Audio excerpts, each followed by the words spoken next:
I'm Mary Somnus, the Executive Director of the Cook County Grand Marais Economic Development Authority. And James? James Yorkie, I'm the County Administrator here in Cook County, and I've been in this job for all of 2 months and a few days. So still figuring things out, very much in a learning mode, and really excited to be here today and eager to learn from you all. And Rena, if you want to introduce us a little bit about yourself. Sure. My name is Rena Rogers. I am the MIS director for the county. And before James got here, for a year to the day, actually, I was serving also as interim county administrator. So I started this process with Mary and kind of in a transition role now. So that's where I'm at. Thank you. And Shannon?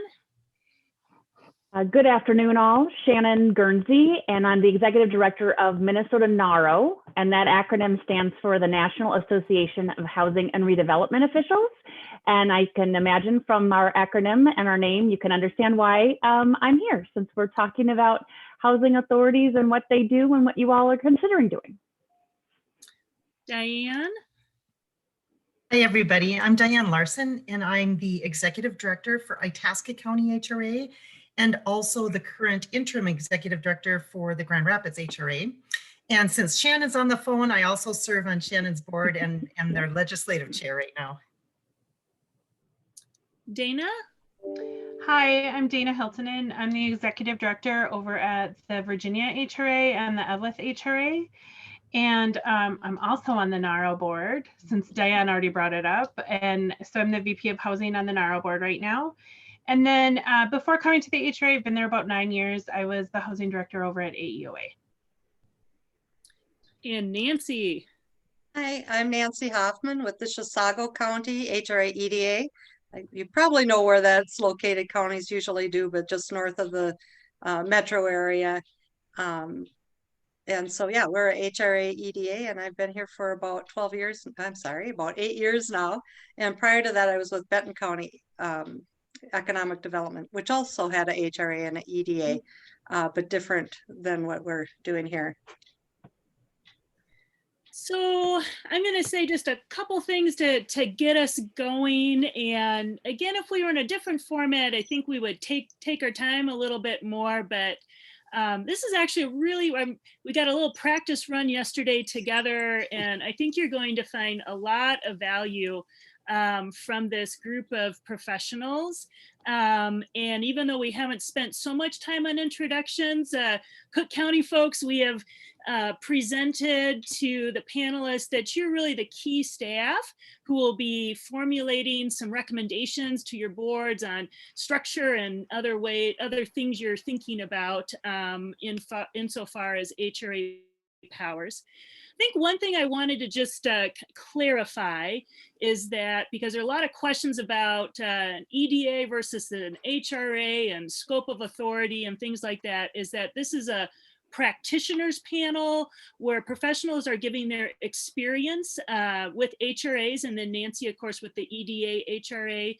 But it's going to be a different place where we go into kind of the legal issues or any kind of intricacies with that. So I just wanted that caveat.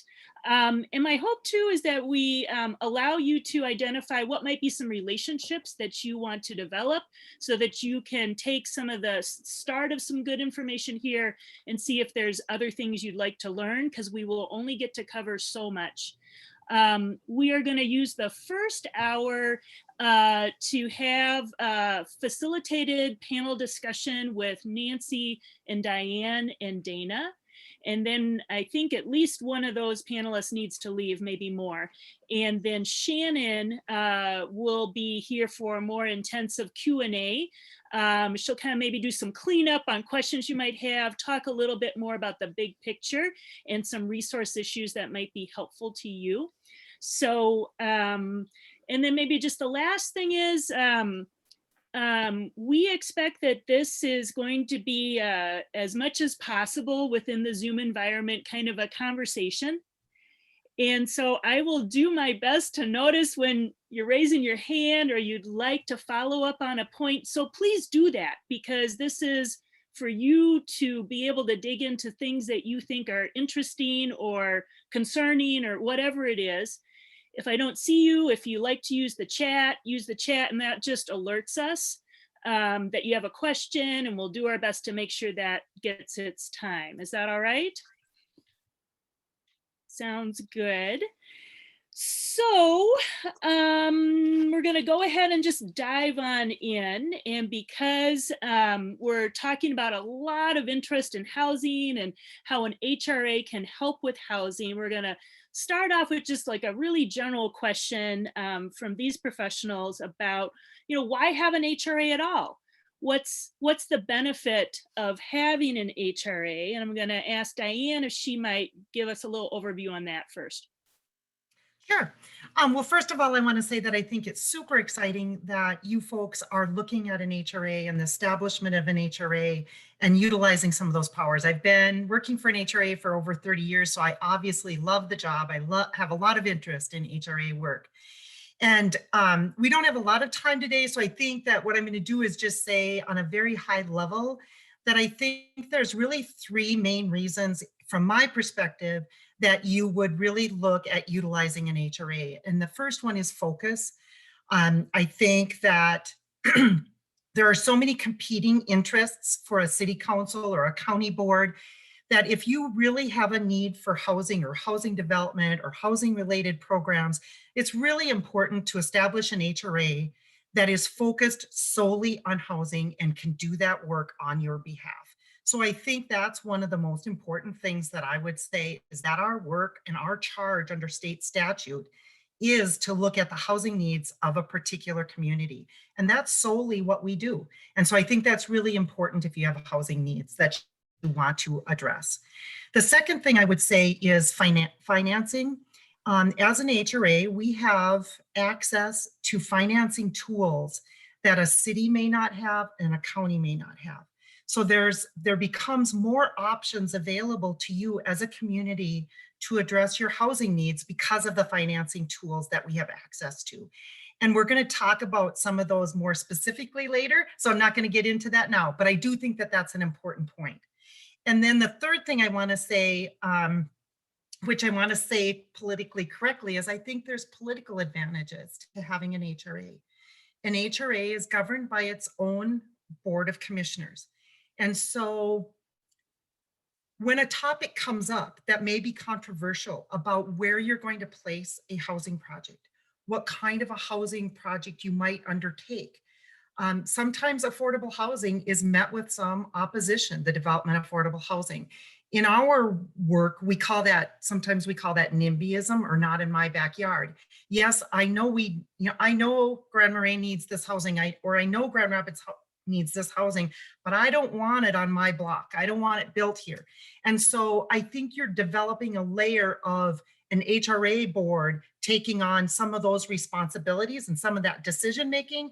And so you're taking that away from your city or your county board, and that's not where those decisions are being made. So I think there are some political advantages to the development of an HRA or the organization of an HRA too. So I think just high level, that's what I would say. Nancy or Dana, anything you'd like to add on this one? Yeah, that was a great point. I guess I knew that, but I hadn't thought of it that way. At the county level, I find that it's very helpful in this county because we have 10 small cities. The largest is 10,000 people. And so sometimes it's easier to do things, as a region, the county as a region. For example, our housing study was done county-wide. You could even go a little broader than that if you wanted to, but it just doesn't make sense to do it city by city. And so there's different programs. We're looking at some financing programs that we can offer countywide. It doesn't make sense for the cities to do it individually. And so I think that's some of the advantages of the countywide program.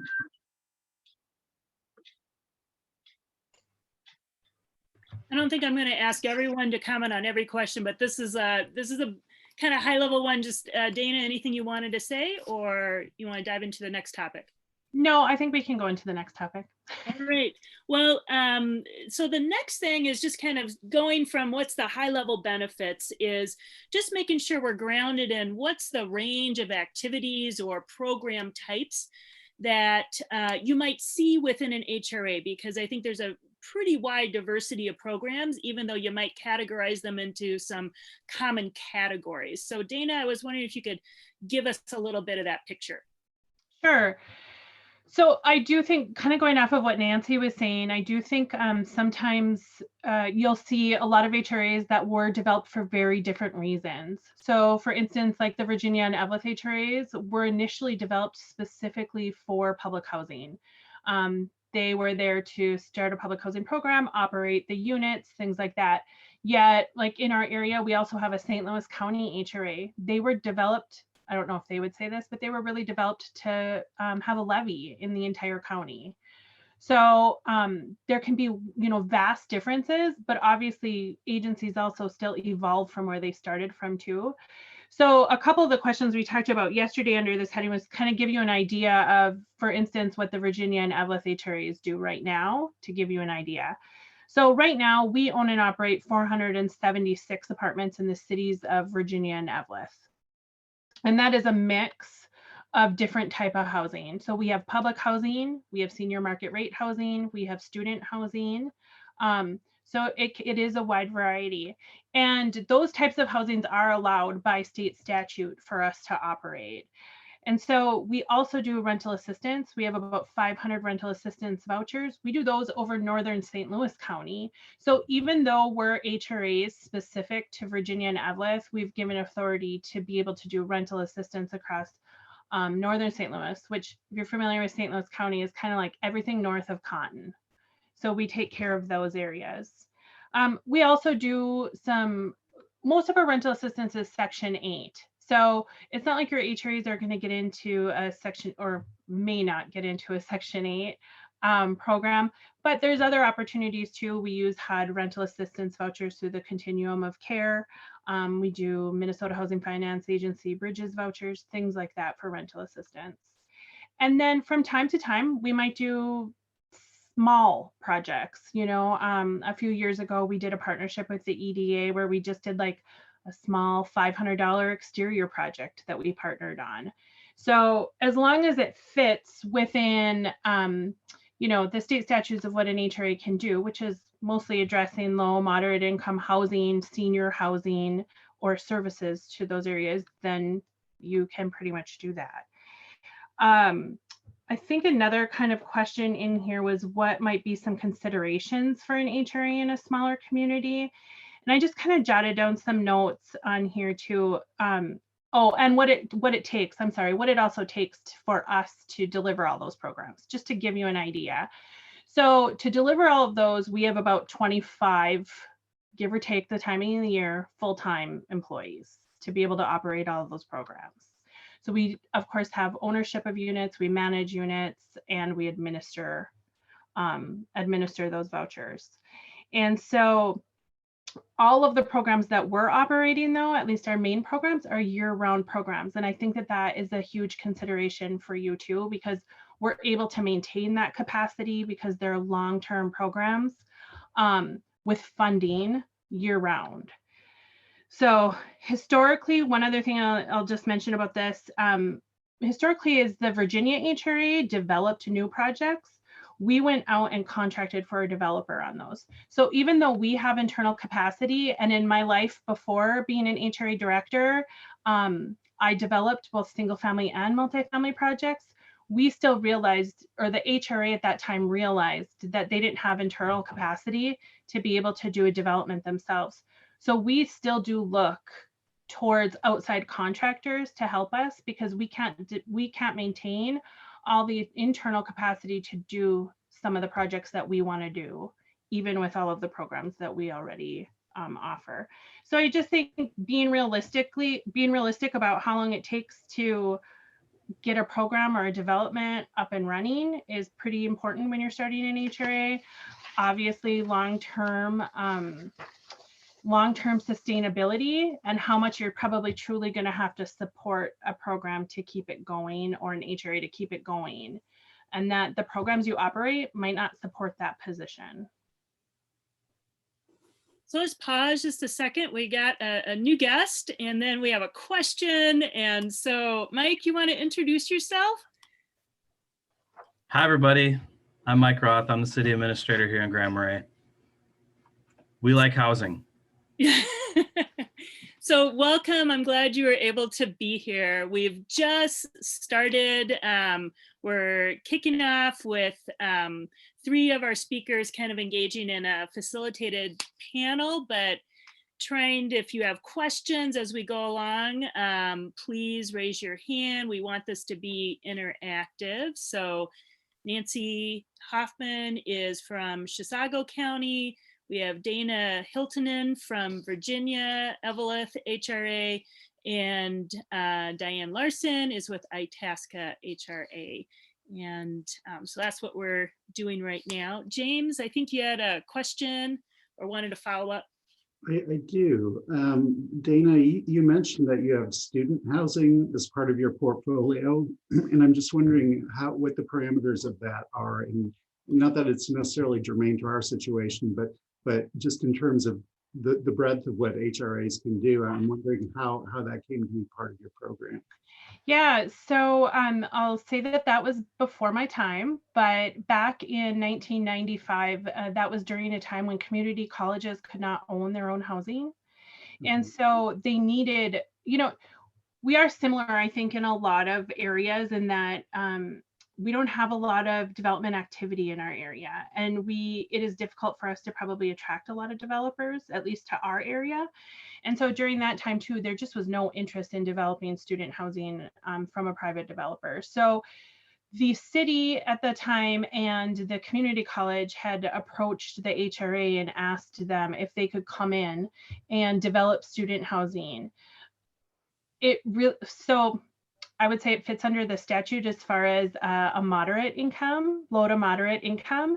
That may be pushing it just a little, but it went through. And so it was a partnership between both the college, the HRA, and the city, in that we issued bonds, built the housing, we own it. It's backed by a general obligation of the city. And we operate it, and we do that in partnership still today with the college. Okay. Thank you. I will say student housing is a totally different animal. And I don't know, I really don't think that if the HRA had ever been approached again after developing student housing, that they would do it again, in all honesty. It's definitely been a learning experience. It's just a different type of housing. Okay, thank you. Yeah. You made just kind of a draw out a little bit more from this, but you talked about that some programs, or many of your programs, are what you call year-round programs. I wonder if you could maybe draw out, like, what would be an example of a year-round program, and what are you talking about with that, and what would you compare it to something that would not be a year-round program? So what would be an example of that?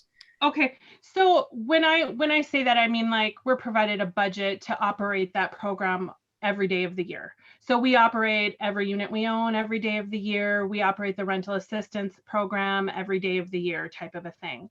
I think obviously there's other housing programs that are kind of more an ebb and flow, or really up and down. An example could be, I think Cook County has little experience with housing rehab. That could be a perfect example of you might get a ton of funding. Maybe you get funded from DEED, maybe you get funded from MHFA. That program lasts a year or two. You may or may not get funded in the next round. I think there's a lot of issues there with how you keep that capacity to be able to do that, especially if you try to build that capacity within. It's hard to build, and it's very hard to maintain. So that's how I kind of look at it, with the differences of the types of programs, where, it's a totally different way of planning out how you're going to deliver it. So I'm going to turn into a topic where I will say I think we're going to have some different experiences within this panel and maybe some different opinions. And this is, we want to just be able to show you there's different opinions on how to best operate to achieve your housing goals and different approaches. And then there's pluses and minuses to how those approaches might work. So Nancy is the one panelist who brings this experience of an EDA and an HRA combined into one entity.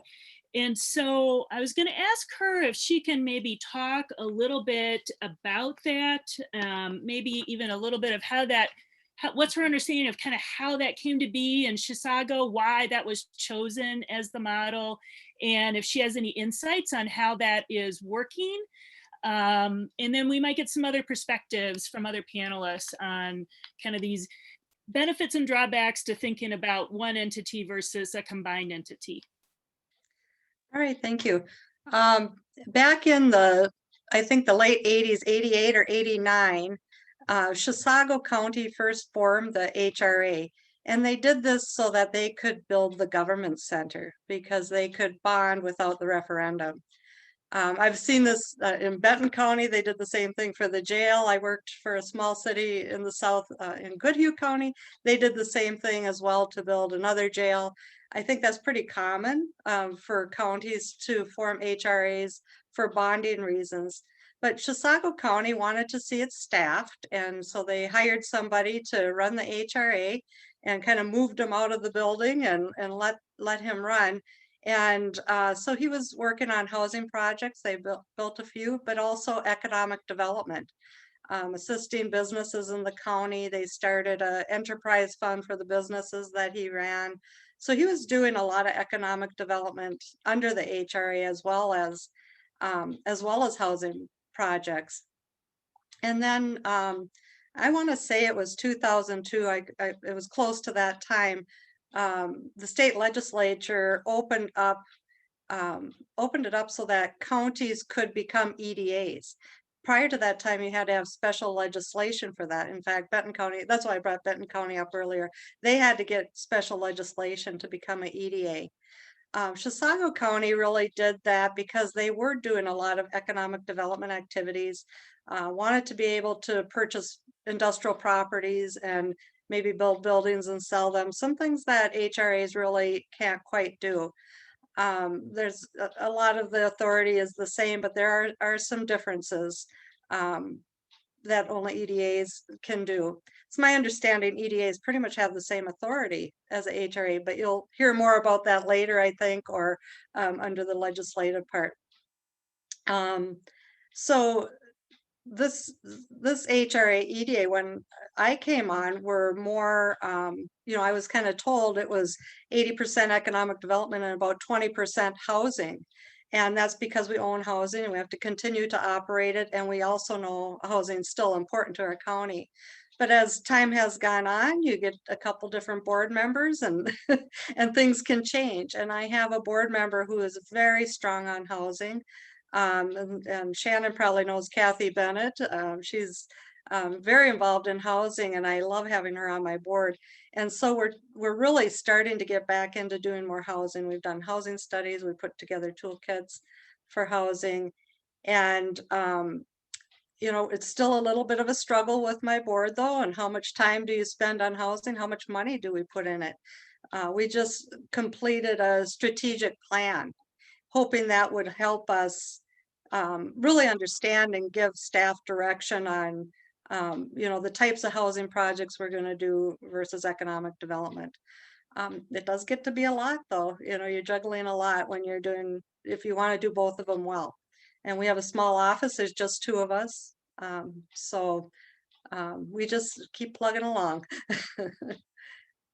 And I'll just note that's kind of it's interesting comparison with Nancy and the staffing of Chisago versus Dana and the staffing that's needed to operate and manage the housing units that they run. It sounds like that's the primary purpose of many of those staff. Maybe I'm oversimplifying, but Nancy, you said that you do own housing though. So, Yeah. So Yes. what can you explain that staffing difference or choices that you've made? Sure, and yes, and we wouldn't be able to manage the properties here ourselves. That's a huge job. We have a wonderful property management company that manages, we have 7 different units, and they manage 5 of them from senior housing. We also have low to moderate townhomes, and we have USDA RD housing that's subsidized. So a good variety, but this group knows the programs well, and they're able to keep us in good shape. And then we also own another housing project with a Duffy Development, and they also have a wonderful person on staff there all the time. So it really takes that work out of it. We just look at the budgets every year. If there's any large updates we need to do, yeah, we'll look at it, but it really takes the work out of our hands. It's just some decision making around it and monitoring. So we couldn't do it without. So I know, you know, both Diane and Dana come from a different experience and probably have some different opinions on, you know, what's the value of being able to maintain your focus. And I know both of you also have EDAs that operate in your communities. And so I don't know if you have any feedback that you'd like to share. And then I'm hoping there might be some questions, or maybe questions come up later from the Mary, James, Rena, or Mike, because this is kind of one of those foundational issues that I know you've got a direction you want, but you probably also want to make sure you got all the information you need. Elizabeth, maybe I'll hop in quick, and then Dana, you can add in where what I might have missed. But I think Nancy has identified some of the advantages and disadvantages of the combined HRA EDA. But I would like to talk a little bit about what I really think are the benefits of having them separate. And of course, only you know your community and what's going to be best for your community. So I'm only sharing my experience and what I hear in networking with my peers across the state. But I think that there's a lot of economic development to be done. There's a lot of housing development to be done. And I think oftentimes when you have a combined organization, you have very competing interests.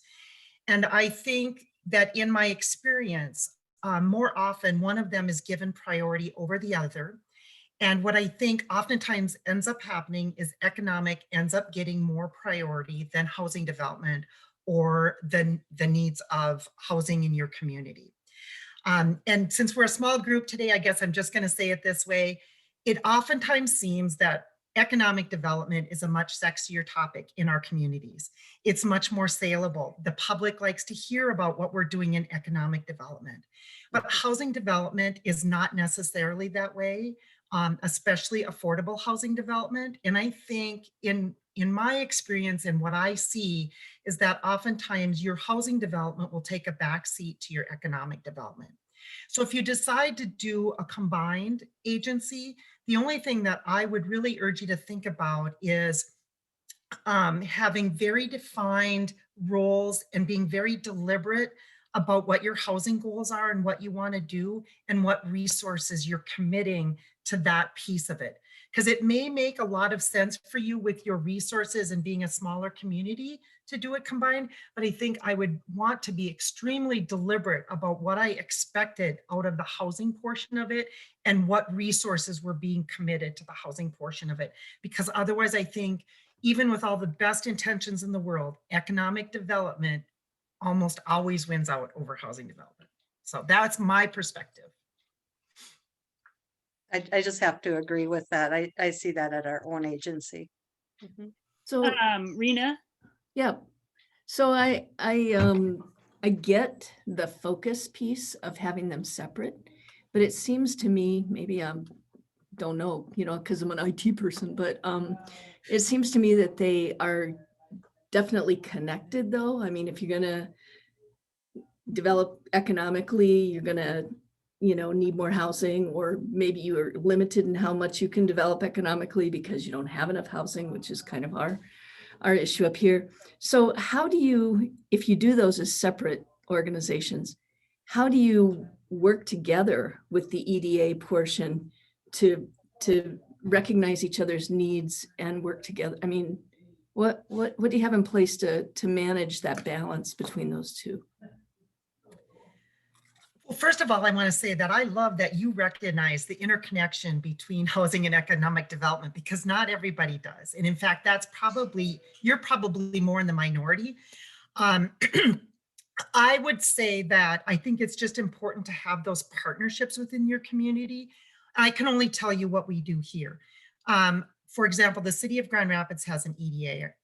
I'm in constant communication with them and I recently just spent 2 terms on the Itasca Economic Development Authority Board of Directors. So we definitely are trying to connect housing and economic development in our community, but yet keep our focuses separate.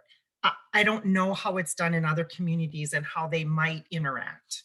I don't know if Dana or Nancy could add to that.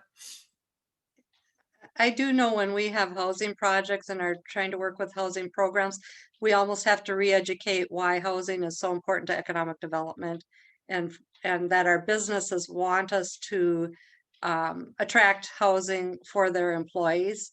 So we're always making that connection in order to do more housing. I'll just add to, I think that, you know, over the last, I don't know, maybe 10 years or so, I think that we've all seen a shift, like with Minnesota Housing, even really focusing on housing that is related to economic development in your area. So really what I think happens at the end of the day is if you have a huge housing need, it's usually related because you don't have enough housing in your area for your workforce either. And MHFA requires that you recognize that and that it's a huge need in order really for you to even be competitive on the whole for a housing project. So inherently, I think they have to work. Oh, sorry. Inherently, I think they have to work together.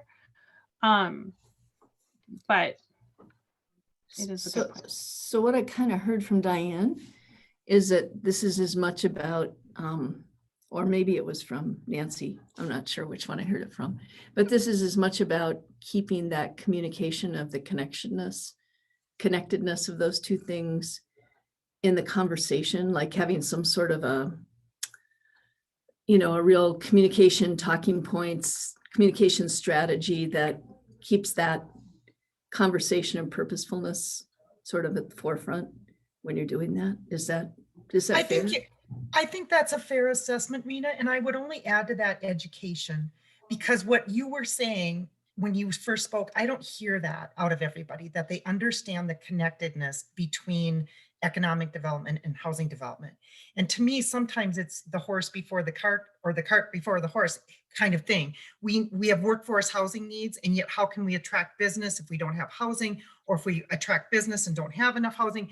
So to me, they totally go hand in hand, but I'm not sure that everybody understands that. So I think that's an education piece of not only our community leaders, but the people that are working in those positions within our community. And I can add on there, when we did our housing study in 2018, we really wanted to focus on the economic development side of it. I wish there was a little more economic development in our actual study, but when we were getting ready for the study, we had a number of roundtables and invited businesses and talked to them about it so that our decision makers could hear the businesses' comments on how important it was for them, and that people are moving to Wisconsin because they can find housing there, and some of them end up finding another job there. And just hearing all those comments was really big to tie the two together. Well, if I'm not seeing more questions, and I think it's just good food for thought here, let's move on, because I think this is a nice segue into the next question, which is, how do we start thinking about what's the appropriate resources or things you might think about as you kind of try to stand up an HRA function or HRA authority, however that might sit in relationship to the EDA? And so Diane, I think I was going to let you kind of weigh in on that first. This was something, there was some interesting input from all three folks. Well, I certainly can, but I think Dana was going to start with that one. Why don't you start, Oh, Dana? no, you're right. You're right. You Dana. want to pass it off? I just don't want to take away Dana's Oh. thunder. Okay, right. No, Dana. So obviously, I think like one of the most important tools that you can have, especially when starting out in an HRA, is that you have the ability to levy. So that is, I think, a huge consideration also about how you decide to organize your HRA, countywide, city, you know, how that all works together, because obviously in the county, you would have a larger opportunity to levy for some internal capacity. And so the nice thing obviously about having a levy too is that you can support different programs and projects with that as you go along. And I think one thing from my understanding about what you're thinking about too is, you know, who or how you're going to have kind of take the reins. Like even if you create an HRA, you can create an HRA all day long, but you know, who's going to really be that local person that takes that on, right? Who's going to be that contact person? Because I think having, you know, really thinking through the whole idea of your focus, like Diana was mentioning earlier, your focus on housing. Are you looking at a development that you want to start? Because that's a lot of times typically what places are doing when they want to start an HRA. Well, I really feel strongly you always need a local presence. You need that local contact person that developer or program administrator can work with and has somebody on the ground. You obviously, you know, you live in a really unique area and you have a very tight-knit community there.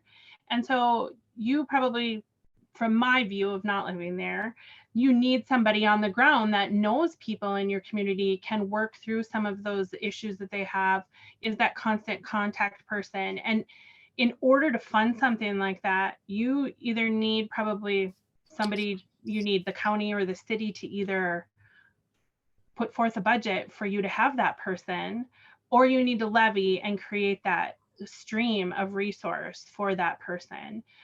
Because I think too, you have to be realistic about how you're going to generate income.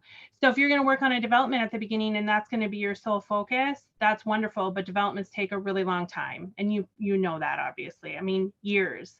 And even after you get a development going, you know, getting a developer's fee and funding that continually is a very difficult thing to do, even for agencies that do multiple developments over and over again.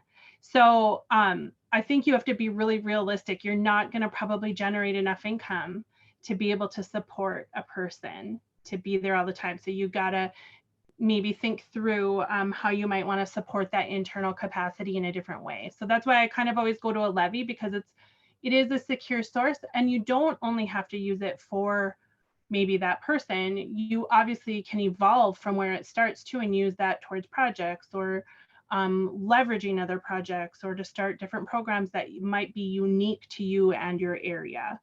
But I think those are some of the things you have to think through first regarding what resources you can access from the very beginning or sooner, rather than what might roll in multiple years down the road. Now, when we kind of talked prepping for this session, I can't remember who brought this topic up, but you know, just recognizing that an HRA is often a resource for facilitating resources that come from other places. So, you know, you have an HRA and the community knows that you are often a central point of contact in a way that there may not have been that central point of contact before.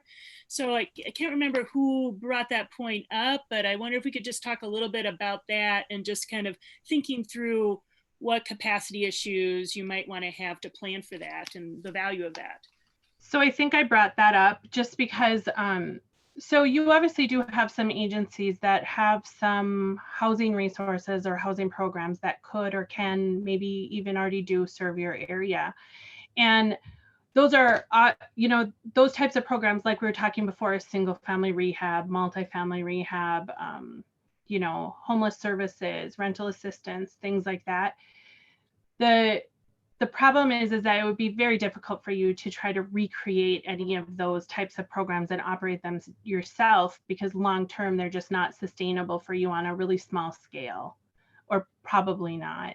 So I think one of the most important things is having a point person, like we were talking about, even just for developments, but other programs too, so that when you have the people in your community and they're looking for those resources, they know who to go to and they can talk to somebody that's in your community that they know, that they trust, that will connect them with the right resources, that will help them get that application going, navigate through the system, because our systems are not easy for people either. There might be somebody who does need single family rehab or weatherization. How do they get that? It's not as easy as just, calling somebody up. There's multiple applications. Different people might qualify for different types of programs here and there. So somebody that's kind of an expert and knows those types of things locally and can connect your community members with the right resource is probably pretty important, I would think, in your area. And then other resources as well. Minnesota Housing Partnership, they've done so much for us for technical assistance, as well as some grants to get some projects done, our housing study, a toolkit. We have our local initiative foundation that's contributed, so there's some financial programs out there that assist with housing. Our Central Minnesota Housing Partnership has actually done housing in our area. They do it, but we help, we work together on it. And then also just one other resource that I appreciate here in Chisago is we have a Chisago Lakes Area Housing Task Force made up of a couple realtors, a banker, a city person, just a group that they came together and knew they wanted housing, and they invited me in. And so, if you have those groups, those grassroots groups that kind of keep you thinking about what's going on from different perspectives, that's a great resource. Just to add to what Nancy was saying too, I think groups like that have people, like you mentioned, a banker and a realtor, grassroots like that, I think also can help with the political issues that sometimes you run into with housing projects and programs that you want to bring to your area.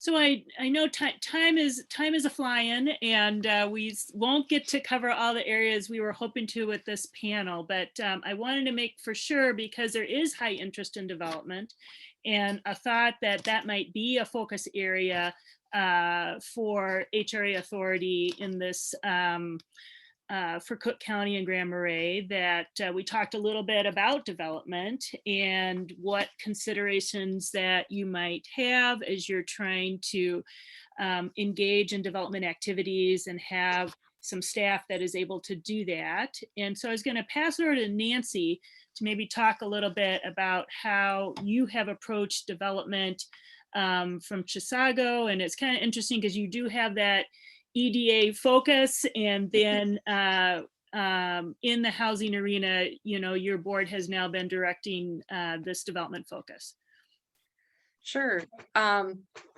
As far as some of our housing that we have, some of it has just been given to us. They were somebody else owned them through a corporation, and they no longer could run it. So we gathered some housing that way. But when we've built it ourselves, it's always been in partnership, typically with the city, and some cases with the county itself, where the city might give the land to the HRA EDA and then work hand in hand in building it. In Rush City, we had a senior housing complex where they had the land, and they built not a senior center, but a community center alongside of the housing, and that was market rate housing. We were able to make almost a campus out of it, where we built some townhomes as well for seniors. So it's like a senior campus, but it was truly the city requesting and working with us hand in hand. We have another senior housing in Center City where the county owns some property. It was the old street garage, and they gave it to the HRA EDA. Say gave to us, but it was a lots of money going into redevelopment, or I should say cleaning up the site. It was an old ended up being an old garbage pit, really. And so it got to be quite a project for the HRA EDA, but now we have this really nice housing for seniors, and we have a clean site, and the property's doing really well now. Some of the other types of things that we do is we do a lot of small cities development program grants for rehab. So that typically that again is hand in hand with the city that wants to do it, and they help us make the decisions around it. Finding that designated area that you really want to make an impact in. That's been very successful here for some of the older parts of town. And also, we usually get some economic development benefit out of it by doing business rehab, commercial rehab as well.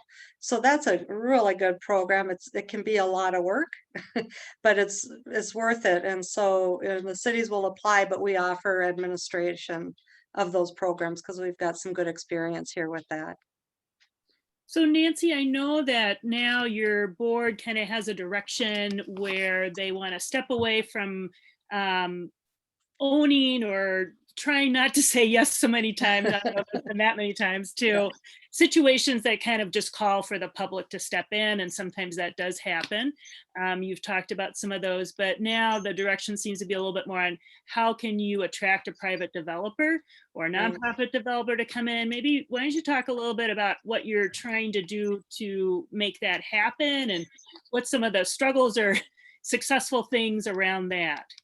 Sure. Yeah, we find it a little bit frustrating when just over the border into Washington County, they can get such higher rents than they can get in our county. So why would a developer come here to develop when they can just go a little bit south and get get better rents? So we know we have to incent them. We do work very hard with developers that are willing to try to do a tax credit project.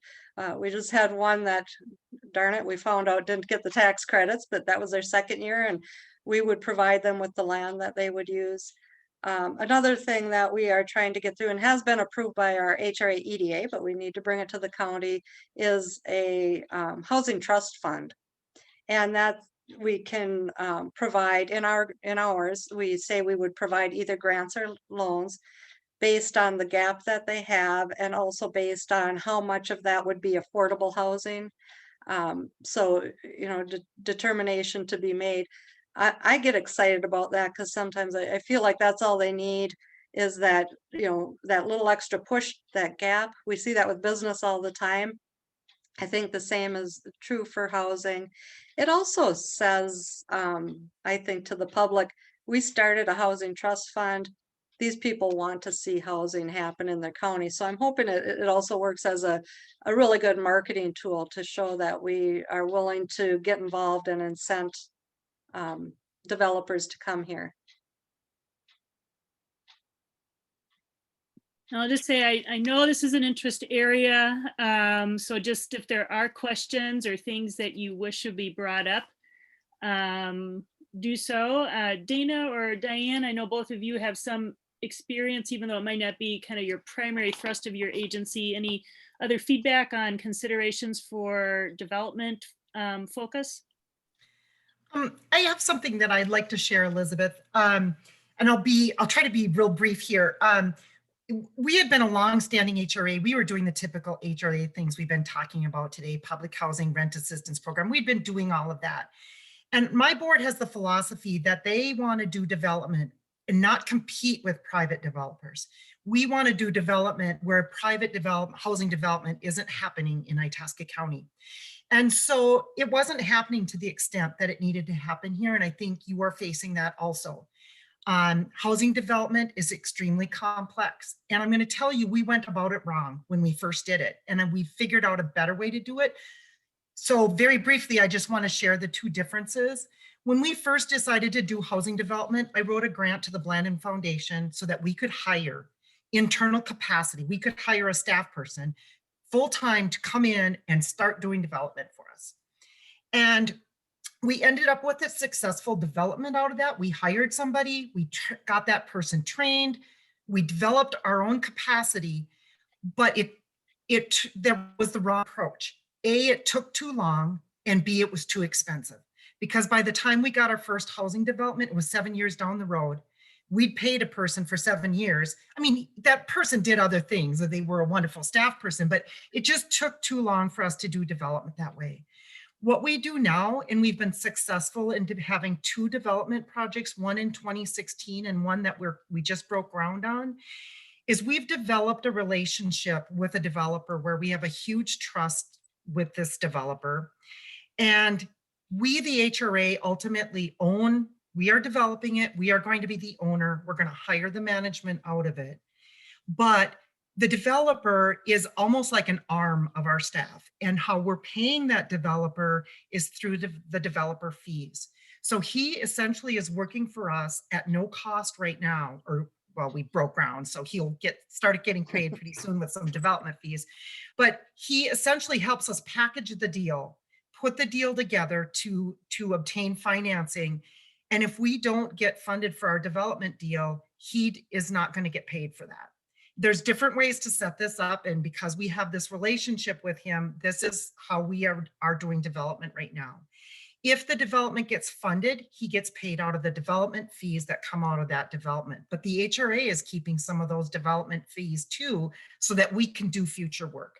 So we have found that model of partnering and hiring your expertise along with your staff, or contracting for that, to be more effective than trying to do that totally in-house by ourselves. So, you know, I just think we didn't do it right to begin with. And I think we've been way more successful doing it this way. And that's why I wanted to share that.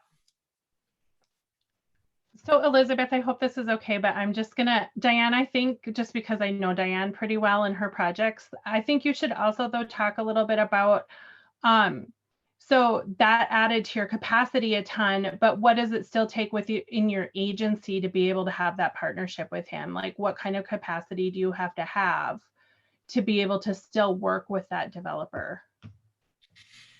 It really still takes a lot of capacity in-house because we are owning this. So I'm in every meeting, I'm in every draw meeting, I'm in every inspection, I'm, you know, you still have to, but I think the advantages to that is when I went to present it to the city council, it was me doing it. It was a local person. It wasn't this person coming in from the outside that was trying to sell this idea to either the county board or the city council. We have our own internal staff doing those kinds of things, and I'm still reading everything because I'm signing it. So yes, I think to Dana's point, you still need internal capacity. It's just that I would admit I can't do it all by myself. So I know for sure Nancy may have to drop off now. I just want to say some great appreciation for her. And I don't know, Nancy, if you have time just to say goodbye as you hop off here. Okay, yeah, it was a pleasure. I really enjoyed talking, and I've picked up a number of things too that I'll bring back. Thanks. Good luck. Thank you so much, Nancy. Happy holidays. Thank you very much. And Diane and Dana, I'm not sure if you have maybe one last minute. I was wondering if we might be able just to ask a last question about what financing or funding tools you've used as practitioners, and then transition to Shannon. Do you have time for that? Or I'm actually just want to respect your time because I wasn't sure if. Diane, do you want me to start? Or finance? You know, so some of them I think that we've already talked about, obviously, is the levy. You know, the HRA is able to bond for projects, which I think that Diane and I have both done at our HRAs. And so those are probably the two of the important resources that we can go to, or that our HRA has been able to go to, even in partnering with outside developers or other entities, because we have the ability to do that. Sometimes with the city backing, and we've also issued bonds over at the Virginia HRA without city backing too, without GO backing. So those are a couple of things. As far as other resources, I think, or other funding, you know, our funding, I think that we utilize is very specific to some of the programs that we operate that I've already mentioned. And then I think obviously it's going to really depend on where your focus is. So if you're, you know, we've talked a lot about development. So depending upon the type of development that you're really looking at, you know, are you looking at a low and moderate income house, like apartment building or units, or are you looking at single family? That's really going to depend or drive what types of resources you go after. Diane has done a couple of your projects recently, they both have been low-income housing tax credit projects. So those obviously also that's a resource that you can go to, you know, should you think that you're gonna try to address housing in the low and moderate or low income households. And so I think too, one thing to think about with that though is depending upon what Diane mentioned the other day, depending upon what type of development that you're really looking at, that also is going to drive not only the resources that you might have, but then also the expertise that you really need. And it also might drive your decisions on whether you do own or you own and manage, or whether you go out and contract to manage. So really your focus is going to, I think, really drive everything from what resources you need internally, what you can access, who you need locally, who you need to partner with.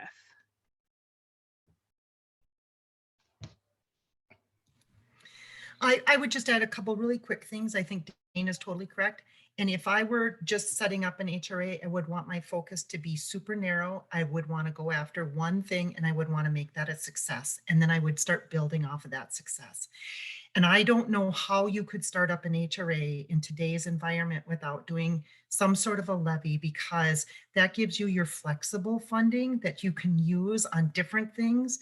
Where if you start with a program, and I don't know, maybe that's a federal program or a state program, there's so many strings attached to those administrative fees that you earn, and they can only be spent on that program or staff associated with that program. So in order to branch out and start doing, you know, from day one, I don't know how you would do it without some flexible funding. And I think the best way to get that from an HRA is through your levy. So that's the only thing I would add on to what Dana said. And then yes, from there, you know, the really only, in my opinion, one of the main games, I should say, in housing development, I know we're focusing a lot on development, is the low-income housing tax credit.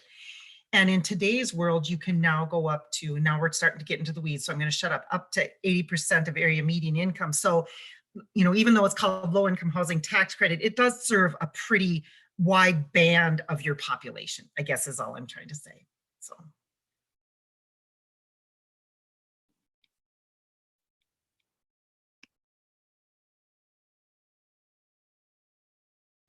I think you're on mute, Elizabeth. Just muted myself. Ready to transition to Shannon, but were there things that you wanted to put on the table, questions that you're thinking of? We can collect some of these later too. I just wanted to make sure Rena, Mike, Mary, James, if there were, we've been talking a lot, but. I've got a couple of questions about how you establish that focus. So, and what role the local elected officials play in that process, if anybody wants to talk about that. And I might say this would be a time where if Dana and Diane want to add on that, or if Shannon, you would like to add on that, because I think this kind of goes into some areas you were thinking of doing. So this would be probably a good one if Shannon, you wanted to add on that.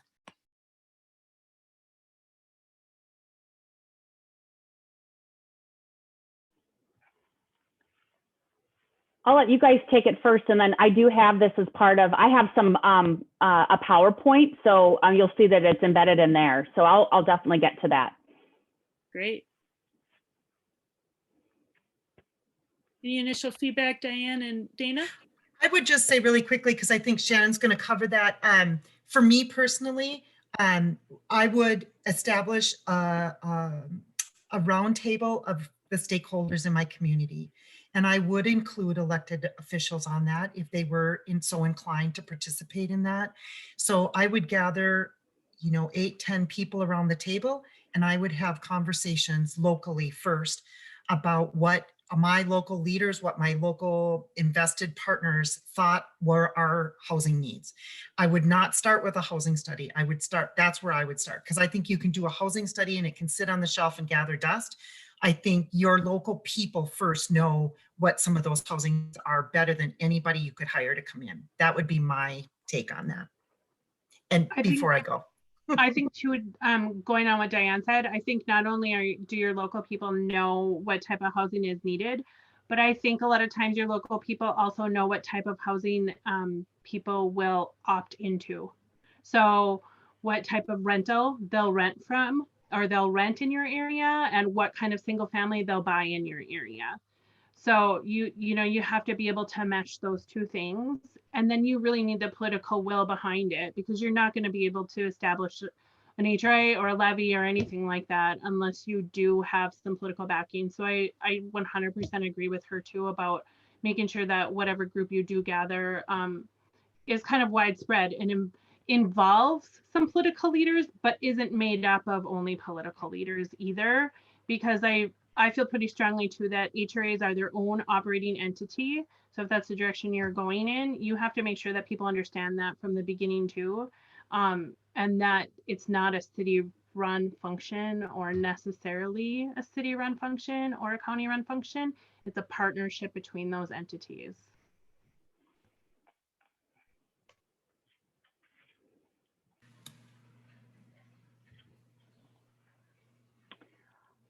All right.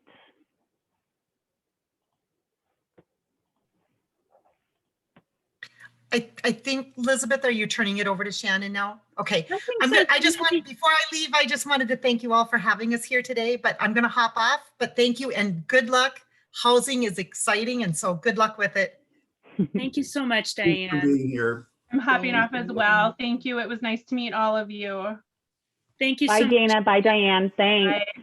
Thank you both so much.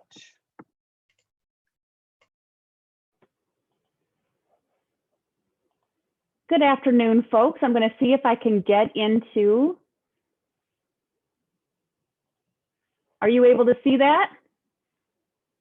Yep. All right. Excellent. So good afternoon. I think I have a number of slides here, and I'm hopefully going to get through them all. I might go through a lot of them quickly. I will plan to share the slide deck because I do think, not that I planned it, but it really reinforces a lot of what you just heard in the from the panel. And I'm also going to go through some of it pretty quickly because a lot of it is also just to put in the Power Deck for your reference later, some of the points that I want to make. So just so you know, in order to get us all done on time, I am going to crank through some of these, but you'll have them for reference. So again, Shannon Guernsey with Minnesota NARO, and I think it's exciting what you all are considering. And I think what's really helpful is thank you, I think, to MHP for really calling out some of these questions so you can wrestle with them beforehand and think some of these things through, because I think it will position and really tee you up for much greater success down the road. There's no reason why you should go through the pain of lessons learned by other organizations. Let's all learn from the pain that others have experienced, right? And also some of the successes. So as I call this the art of raising capital, there we go. One of the things, I think you heard this many different ways. A lot of folks think about capital as just the money, but I think one thing that affordable housing and just housing in particular requires is it requires a lot of different types of capital: political will, the financial resources, the community credibility and partnerships, the market opportunity to make it happen, and then the organizational capacity. So I actually talk about all 5 of those things needing to work in concert together. And this is oftentimes why housing can be a complex endeavor to undertake, but it is doable and it's really important. So here's what I'm going to talk briefly about today: powers and programs, some organizational options and financial strategies, and then lastly, some things you might want to consider. Again, some of this will be just reinforcing some stuff that you already heard. So first, powers and programs. I think it's really, I know you all are formed as an EDA. I really wanted to then take just a couple moments for you to see what in statute it says the purpose of an HRA is, and really to call out how that differs from an EDA, since I know you guys already know what your EDA powers are. You can see here, I think a couple things that is really helpful is that it is really focused on housing and its health, safety. Morals doesn't get talked about as much anymore, and welfare of the citizens. It is about dwellings. So it is usually first and foremost housing, but because of item 2, redevelop blighted areas. You have a lot of HRAs that do economic development, do some of that business work and rehab to address, to do redevelopment. And then I think the third one is helpful, and oftentimes one which is helpful in times of, an HRA can keep us focused on kind of that implementing the elements of a bigger picture. And that is that it does say in statute that you need to kind of do this in a comprehensive plan. It can't just be done, incrementally and willy-nilly, that it is part of a broader plan. And again, I think a lot of cities and counties have this already. It's just, you're able to refer back to it. And then lastly, I think I like to call out 2 items in the 4th element, which is the purpose of an HRA, and that it is to address low and moderate income households. So it is and does have some limit on that. So there is some, it's about affordability when it comes to housing and operating in this. And then the last sentence I think is incredibly important, which is, it is also, we are bound by statute that we need to operate in an enterprise that would not, in areas that would not happen without governmental participation. So I think as communities say, well, why don't we just leave this to the private market? This is a private market activity. I think one of the safe areas is that the very purpose of an HRA is to operate where the market isn't working.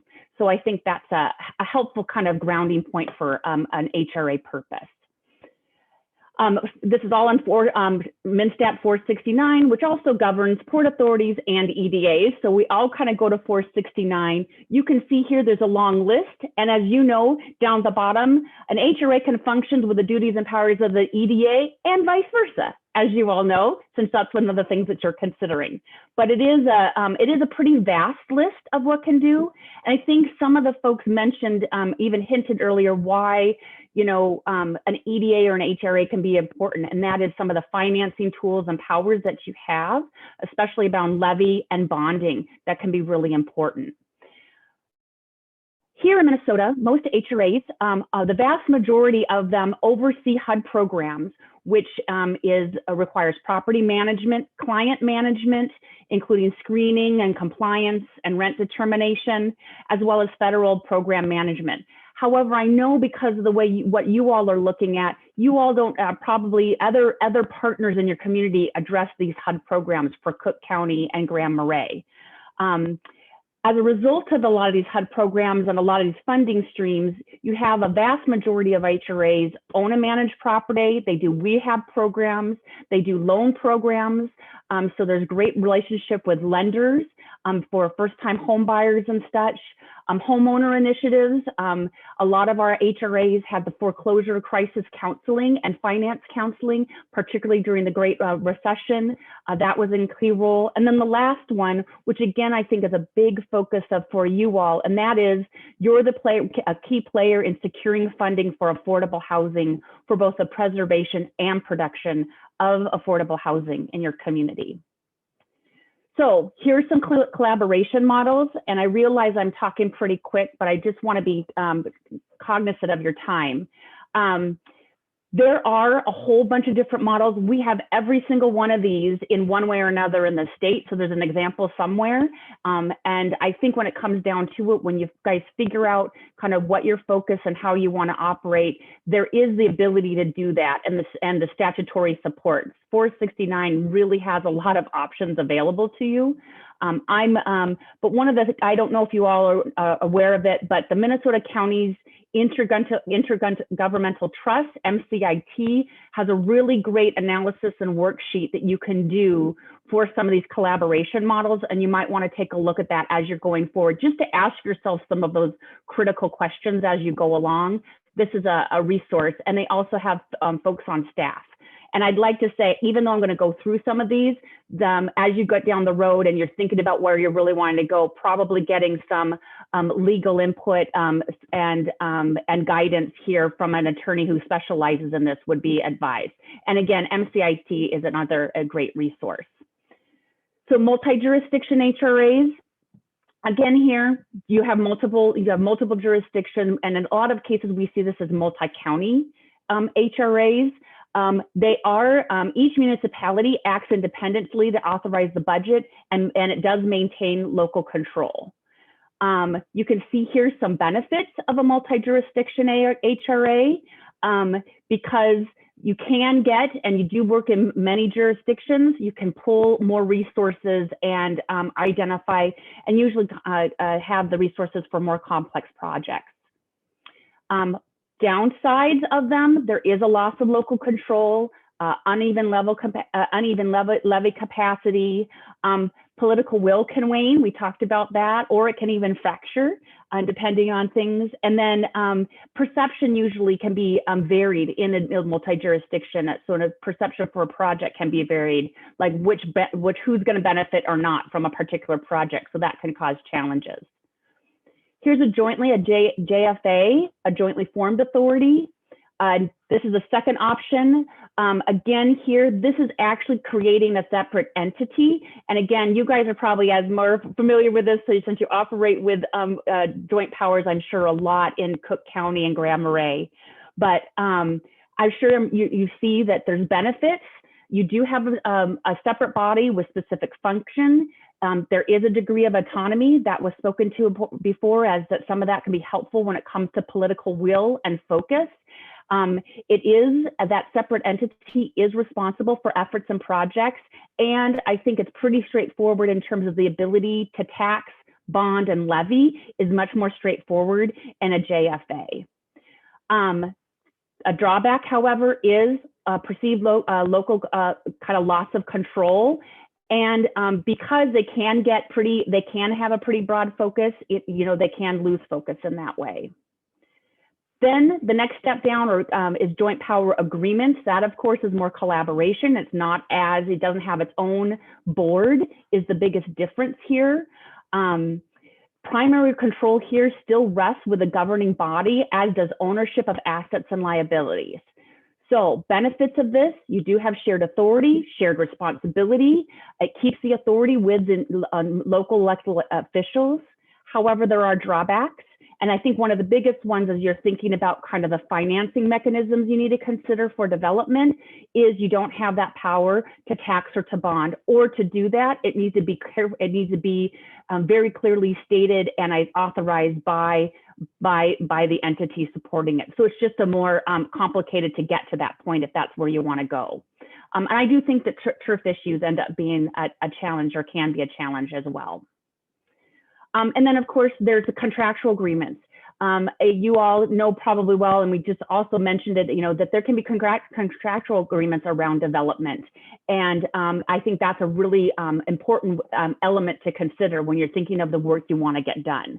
And like any contract, it can be an agreement between the parties. It can be much more straightforward, especially early on.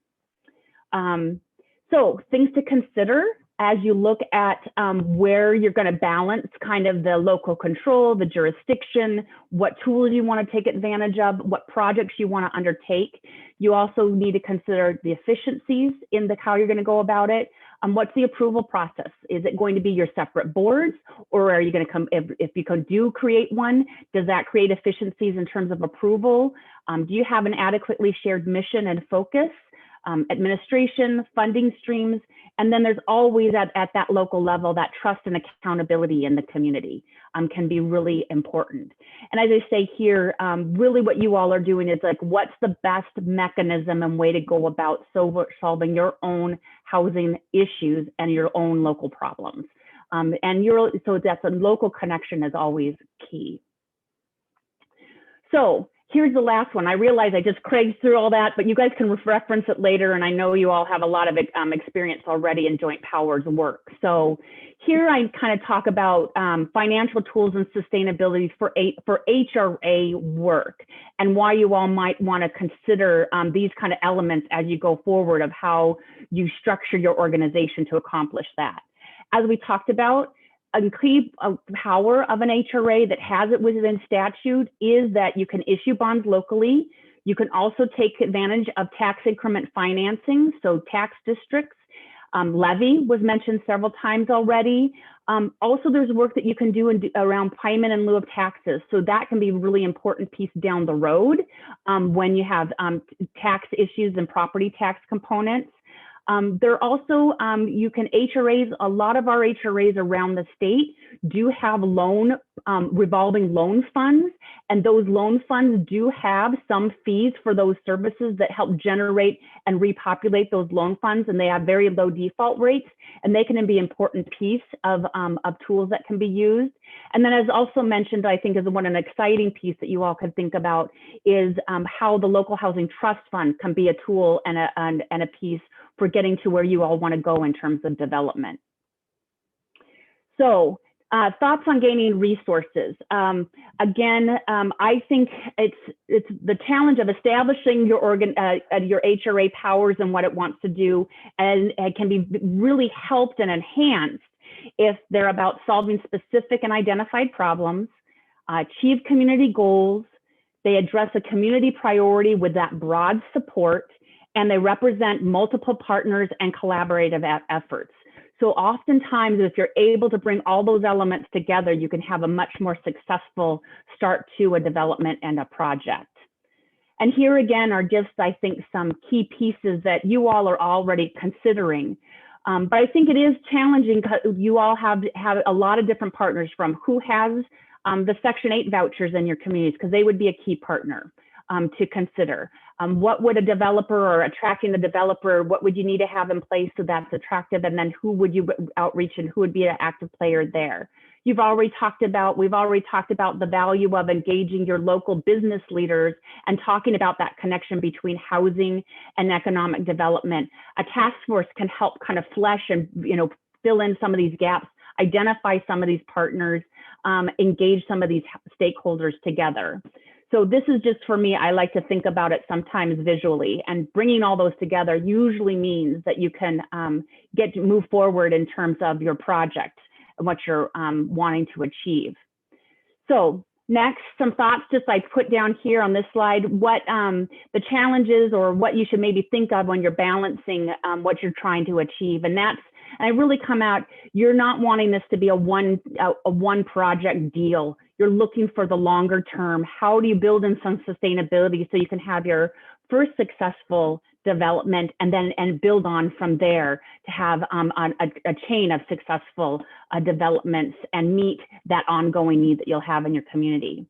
So here I think your importance is, there is an importance of coordination. I think it was brought up several times, the value of just having somebody locally who knows if your city or county isn't doing, who they can refer somebody to, if it's for housing assistance, first-time home buyer, rehab, whatever. You have somebody who knows this stuff and can refer well. Another piece about coordination that was brought up was the importance of housing studies or market studies. As mentioned before, I do have and I will say my personal bias is less focus on the housing study, because I think a lot of you in your community will already kind of know the key elements of what that is. But when you get to the point of needing to, seek out funding and working with a developer, a market study is much more focused. And so it's like the next step after a housing study.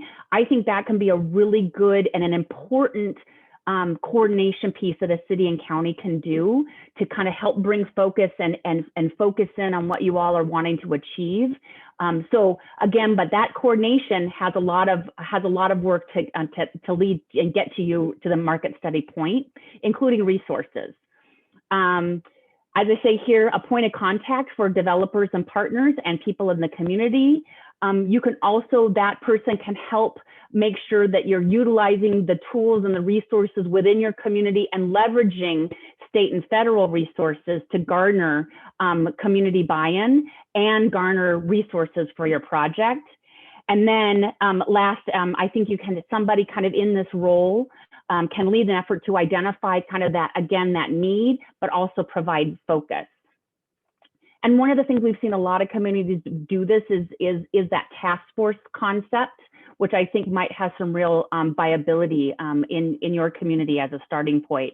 And because then that can help provide focus and buy-in, and then it can hopefully snowball into the other opportunities. Here's some challenges that we've experienced or seen happen. First, I want to say financing housing development it's complex. It's more complex really than it should be, but that's just the reality that we live in. Particularly some of the federal tools that we have. A tax finance property can be a real low-income housing tax finance property can be a real toughie. That being said, it can be a really important piece, and it is where some key production in terms of affordable housing where that lies. I'd also say, and this is something that regularly frustrated a lot of folks in the affordable housing community and industry, is how long it takes to get financing in place. One of the things, though, that cities and counties are incredibly important in terms of being that key, I guess, that startup or seeding this work, is that cities and county HRAs and EDAs can be really important in terms of getting that upfront investment and soft costs, so that you can get to that focus that you have, and then you're able to draw in and attract that developer that you're looking for. So it is challenging, and how you figure out how to fund those soft costs and upfront costs, but the payoff can be really big. And then, as mentioned before by some of the panelists, changes in local leadership and staff can really be challenging because it does take a while to get some of this work done. And then lastly, for smaller communities and greater Minnesota communities, economies of scales are, of course, always a factor that you're looking for. And because housing finance can be complex, economies of scale, it does play into that. And then, of course, there's jurisdictional issues.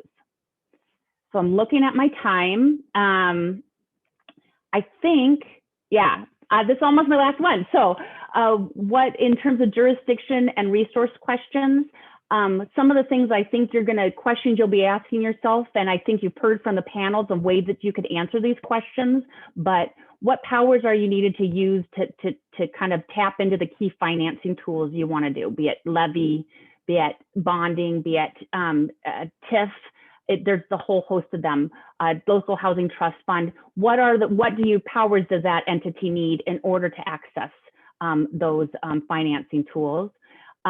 What tax base do you need to adequately fund those key financial strategies? Of course, as you all know, their county numbers are going to be very different than just the city of Grand Marais. And then what are alternative sources of funding? Because there are opportunities out there. And then what jurisdictional resources? You all, I think, with your EDA already have, how, and that linkage between housing and economic development, you can bring some of that expertise and that knowledge already to the table. And then, and how best to fund the upfront costs and soft costs to attract development. So I think, I guess what I would say is that I think one of the things that's unique to an EDA that an HRA can do and that you can bring to the fore is they're always great in terms of public-private partnerships. It does deliver an important community asset. You do have housing authorities, just like EDAs, have local economic benefits and impact. And then you're also able to speak to the value of housing in your community, the stability of that housing, and that you have a full range of options for your community members. So I think with that, I'm gonna just leave it there as my last slide and take questions. And I guess just before I open it up, I would say that compared to economic development, I think one of the reasons why housing can be complex is you are dealing with a product that has a very, very long life. Most financing in housing is 30 and 40 years. In economic development, you're usually talking a very different amount of time. It's usually 5 and 10 years out, things like that. In housing, you're talking 30 and 40 years. So it's generational. And not just this, this next few years or the next decade. And I think that's part of that kind of long-term impact also speaks to why it can get complex, and it can get challenging to make sure you have all those gap pieces filled in. So But that being said, I think you can also have incredible opportunities for leverage. You can leverage state dollars and federal dollars and attract those dollars to your community. And so, and provide a community asset that can be really important to meeting a real need locally. So with that, I didn't mean leave much to you, did I, Elizabeth? I'm on mute. You had a lot to say. I think there's Sorry. a lot to consider. So thank you for sharing all those slides. I don't know if there's immediate questions right now. I know we also have time kind of with this group, some little bit of extra time in the end because we want to do a little debrief ourselves too. Sure. But because we do have that time, let me just see, are there some questions you'd like to pose to Shannon more immediately right now? I have maybe two questions. I think I heard you say that you have examples of joint powers agreements for HRAs. If there's something you can email or a link or a guide us to samples of those agreements, because I think in my mind it only makes sense for us to do a joint powers of the county and the city. But that's because I'm the joint powers EDA person. Right. So I can't unthink that thought. Yep. My you other all live it. You all live it. So yeah. And then my other question is your recommendation to do a market study after the housing study, and I'm not sure is in a brief way. Can you describe the difference? What's in a market study and a housing study as you see it? Because we did a housing study. Yep. But maybe it's a market study. I don't really know. Yeah, so this is how I see they play out. A housing study and a market study. A housing study can be, I think it is helpful. I don't think it is helpful in getting to where you want to get to, which is the actual development, because it is and can be so general. And I think because of the community that you're in, and probably if you, as was mentioned before, you can bring you have a lot of that expertise and knowledge of your community already. Oftentimes what I see is that a housing study might be too general and high level, and that you get more bang for your buck in terms of investing your dollars. Again, assuming maybe you bring together a task force, you talk about these, more general needs. And if you do have a housing studies that's recent enough, you probably have enough there to work with, that if you're going to invest, again, hard found dollars, a market study is usually more about what a specific viability, and you can get more project specific, so that can justify in your community, create buy-in with your electeds. It can also be used if you're applying for financing. It's actually a more specific tool. Again, if you already have a housing study, I don't know that, you have lots of other things that you can do in terms of time and investment and resources. Do that and not doing another housing study, and then wait to spend maybe those dollars on a market study if that's needed for financing. That's just my thought.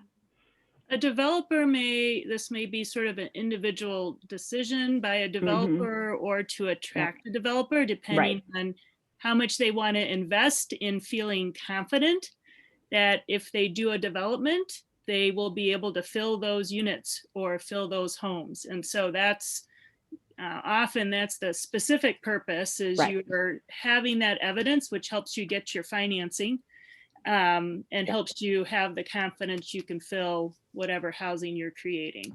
Yeah, and just sort of like, with the contents of them, I think generally like the housing study says, you need to meet the demand in your area. You need this many new units of multifamily. You need this many new units of single family. Whereas a market study looks at, okay, you have this site in downtown Grand Marais, and if you put 50 units of housing here, we can tell because of the number of people who live in this area, yes, there's enough demand for you to build 50 units, but not 60 units, or, you know, you only have the demand for 15 units. And usually that market study, like Shannon and Elizabeth said, you need that for a lot of funding applications, and it needs to be like recent enough. It's like within 6 months or something like that. So that's sort of something you do when you're a little further along towards getting a development funded. All right, thank you for that.